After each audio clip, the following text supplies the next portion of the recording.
নমস্কাৰ বন্ধুসকল, পোনপ্ৰথমে মোৰ ইউটিউব চেনেললৈ তোমালোক সকলোকে আন্তৰিক স্বাগতম জনাইছো।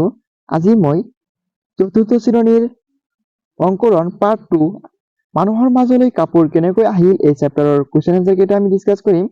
তোমালোকে ভিডিঅ'টি শেষলৈকে সম্পূৰ্ণকৈ চাই লোৱা আৰু যদি মোৰ চেনেলটি এতিয়ালৈকে সাবস্ক্ৰাইব কৰা নাই তেনেহলে চেনেলটি সাবস্ক্ৰাইব কৰি ৰাখা। ভিডিঅ'টি ভাল লাগিলে এটা লাইক কৰি দিবা। আমি এতিয়া এই কুৱেশ্যন কেইটা ডিসকাস কৰিম ক্ৰিয়াকলাপৰ। তোমালোকে কুৱেশ্যন কেইটা চাই লোৱা। বন্ধুসকল, তোমালোকৰ প্ৰথমত দিছে উত্তৰ দিয়া। 1 নম্বৰ কুৱেশ্যন, কামলাং নৈখন কোন প্ৰদেশত আছে? ঠিক আছে, উত্তৰ দি লিখিবা অৰুণাচল প্ৰদেশত আছে। কামলাং নৈখন অৰুণাচল প্ৰদেশত আছে, এইদৰে লিখিব পাৰা। এবাৰ অৰুণাচল প্ৰদেশত আছে এইদৰে লিখিব পাৰা। ঠিক আছে, তাৰপিছত 2 নম্বৰ কুৱেশ্যন, কামলাং নৈ মাছ মাৰিবলৈ যোৱা ডেকাজনৰ নাম কি? কামলাং নৈত মাছ মাৰিবলৈ যোৱা ডেকাজনৰ নাম কি? সুধিছে, তোমালোকে উত্তৰ দি লিখিবা কামলাং নৈৰ মাছ মাৰিবলৈ যোৱা ডেকাজনৰ নাম কোৱানচা। ঠিক কৰি লিখিবা তোমালোকে কোৱানচা একলগত লিখিবা। ঠিক আছে, চোৱা কোৱানচাই কামলাঙৰ পানীত কি পাতি থৈছিল? উত্তৰ, কোৱানচাই কামলাঙৰ পানীত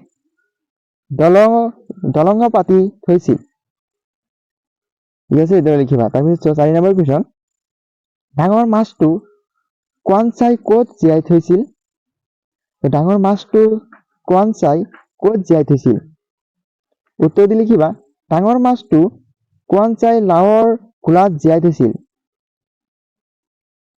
তাৰপিছত 5 নম্বৰ কুৱেশ্যন, কোৱানচাই তেওঁৰ ঘৰটো কিহেৰে ভৰি থোৱা দেখিলে? কোৱানচাই তেওঁৰ ঘৰটো কিহেৰে ভৰি থোৱা দেখিছিল? আহি কিনে উত্তৰ দি লিখিবা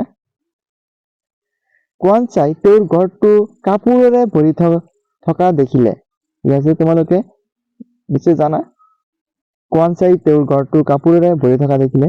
তাৰপিছত 6 নম্বৰ কুৱেশ্যন, তাঁতশালখন মেলি খটখটাই কোনে কাপোৰ বৈছিল?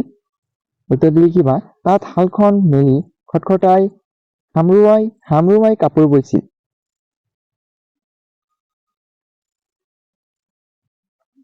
হামব্ৰুমাই কাপোৰ বৈছিল। ঠিক আছে, এইদৰে লিখিবা হামব্ৰুমাই কাপোৰ বৈছিল। তাৰপিছত এতিয়া চোৱা 2 নম্বৰ কুৱেশ্যন কেইটা চোৱা। এতিয়া কোনে কাক কৈছিল লিখা। ক নম্বৰ কুৱেশ্যন, তই কোন, ক'ৰ পৰা আহিছে, কেনেকৈ কাপোৰ ববলৈ শিকিলি? ফুলবোৰ এই নমুনাবোৰ ক'ত পালি? ইয়াত কেইবাটাও কুৱেশ্যন একলগত। ঠিক আছে, তোমালোকে উত্তৰ দি লিখিবা এই কথাষাৰ কোৱানচাই হামক্ৰমাইক কৈছিল। ঠিক আছে, তাৰপিছত চোৱা 6 নম্বৰ কুৱেশ্যন, পৃথিৱীৰ উপকাৰ হল আদি মানৱী নিমকে মনোবাঞ্ছনাও পূৰ্ণ হল। উত্তৰ, এই কথাষাৰ হামব্ৰুমাই কোৱানচাক কৈছিল। এই কথাষাৰ হামব্ৰুমাই কোৱানচাক কৈছিল। ঠিক আছে, তাৰপিছত উত্তৰ, তলৰ প্ৰবচন ফাঁকিৰ ভাৱ বহলাই লিখা। তলৰ প্ৰবচন ফাঁকিৰ ভাৱ বহলাই লিখিবলৈ দিছে ৰাইজে নখ জোকাৰিলে নৈ বয়। ঠিক আছে, ৰাইজে নখ জোকাৰিলে নৈ বয়। উত্তৰ দি লিখিবা একত্ৰিত হোৱা অজস্ৰ মানুহৰ নখৰ আগত উঠাই এটুপ এটুপ পানী লগ হৈ এখন নদীৰ সৃষ্টি হ'ব পাৰে, সেইদৰে গোটেই ৰাইজখন একত্ৰিত হৈ সকলোৱে কিঞ্চিত প্ৰচেষ্টা আগবঢ়াইও একোটা মহৎ কাৰ্য সম্পাদন কৰিব পাৰে।